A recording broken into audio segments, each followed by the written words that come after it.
Hi guys, Nomis here. Welcome back to Nomishavn for episode 19. Last time I started building a new area or neighbourhood of the city, up in the hillsides near central Björgvin.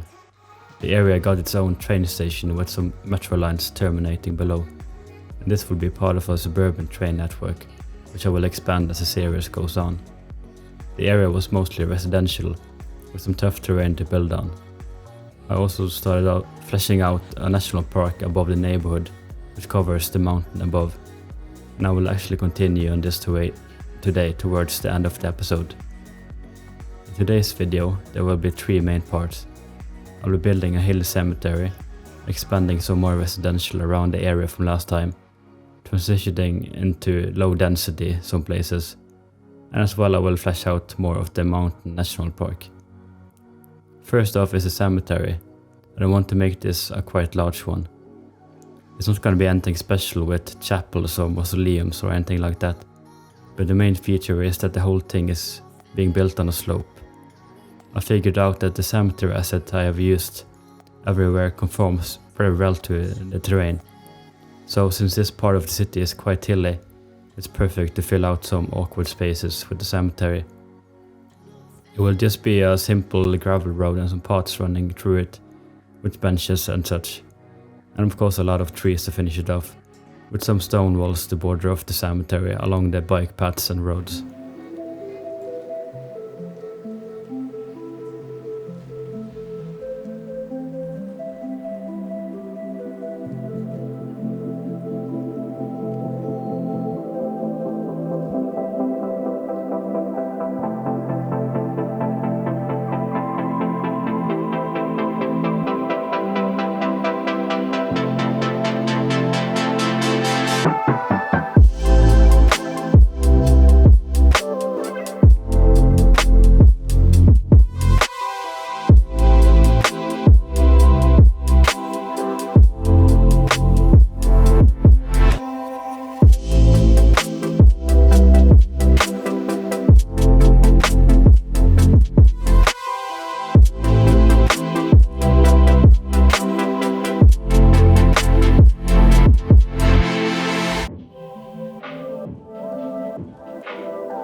Because the city is lacking some high school capacity at the moment, this high school that I added some details to using Bob will serve as a centerpiece of this new part extending out from where I built last time.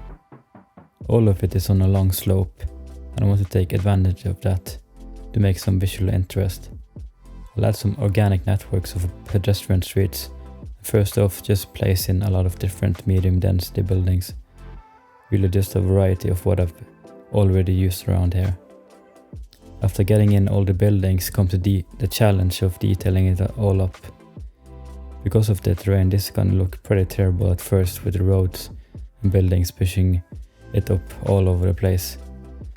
My thinking is that I will kind of go around and see what fits best to cover up the ugly and unrealistic looking terrain. Some places I'll add retaining walls and detail up some open spaces behind the houses with planters, benches and such. Other places I might merge together some rocks to make it look like a cliffside. And lastly I go around adding just stairs wherever it makes sense. These 3 techniques together should make for an interesting variety when it comes to the buildings dealing with terrain. And all of them are based on what I see around Norway, where I take most of my inspiration for hilly areas like this in the city.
Moving higher up will be rounded off with some lower density housing, let's say touching the edge of the yet to be named Mountain National Park.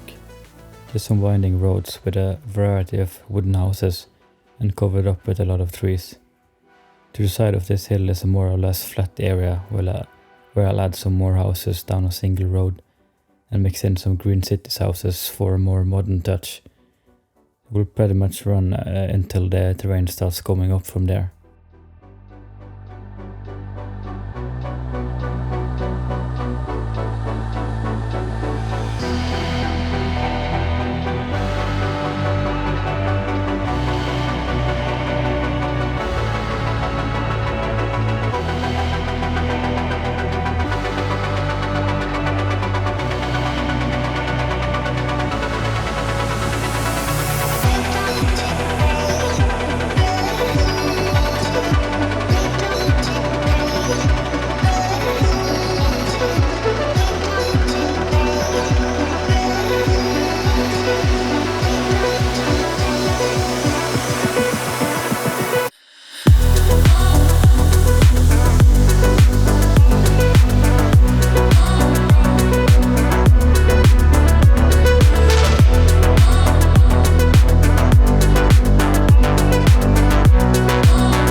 For the last part of the episode, I want to do a lot of expansion of the national park I very briefly started on last episode. First, I just want to flesh out the hiking trails a lot more and add more connections to the park in different roads. These hiking trails will actually connect all the way over to the top of Kronsdalen, the suburb I built back in episode 12. Some rock detailing will be added in certain places, of course, but quite a few places I want to keep the open cliff textures for some variation. In the very steepest winding parts, I'll add some fences for safety. I don't want those Sims falling down on their hike and suing the city. An idea I had while looking over a spot where the terrain is a little more gentle was to terraform out a little lake and make it into like a little camping spot, adding one of the fishing huts, kayaks, tents and all of that, and a camping ground asset, of course, from the nature reserve park. You can imagine a lot of schools will have class trips up here. All good mountain national parks need that iconic top viewpoint, and this park is no different. To make it look like there is a little tourist spot, I'll add a hunting cabin, sidewalk cafe, tents and toilets, to get that look of a busy stopping point. There's some people that want to view but don't want to work for it. They will of course have a cable car that can take them all the way up here from down at Nomishavn. Next to the cable car stop at the bottom, I put down a nature reserve museum, which I imagine to be kind of an information center for the national park.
So that is it for today's build. I hope you enjoyed it as much as I did if you made it this far. Likes, comments and subscribes would be greatly appreciated and help me grow this channel even further. Have a great rest of your day and stay tuned for some cinematics.